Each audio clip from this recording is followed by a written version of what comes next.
जोपर्यंत धर्मेंद्र प्रधान राजीनामा देत नाही, जोपर्यंत परीक्षा पद्धती सुधारण्याचा विचार नरेंद्र मोदी करत नाही, तोपर्यंत हे असंच चालू राहणार. गंमत सांगतो, मोदी किती बनेल आहेत बघा.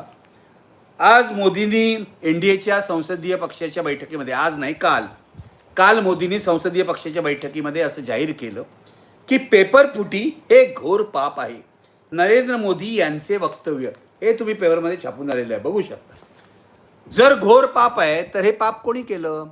हे आकाशातल्या देवानी केलं की पाताळातल्या सैतानांनी केलं की आणखीन कोणी केलं? विरोधी पक्षांनी केलं की अभिजित दिपकेनी केलं? हे पाप तर मोदी सरकारचं आहे. मग ते पाप स्वीकारा आणि त्या पापातून बाहेर पडण्यासाठी, प्रायश्चित्त घेण्यासाठी जे काय करायचं ते करा.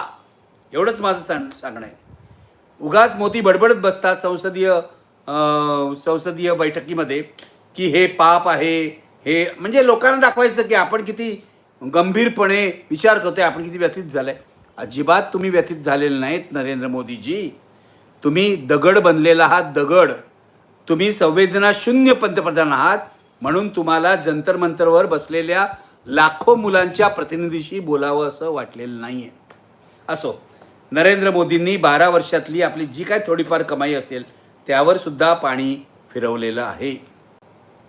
पण कालची महत्त्वाची गोष्ट, कालच्या ह्याच्यातच मी उल्लेख केला होता की राहुल गांधी आता घराबाहेर पडले. आज तर त्यांनी पत्रकार परिषद घेऊन सांगितलं की ह्या आंदोलनकर्त्या मुलांना माझा पूर्ण पाठिंबा आहे.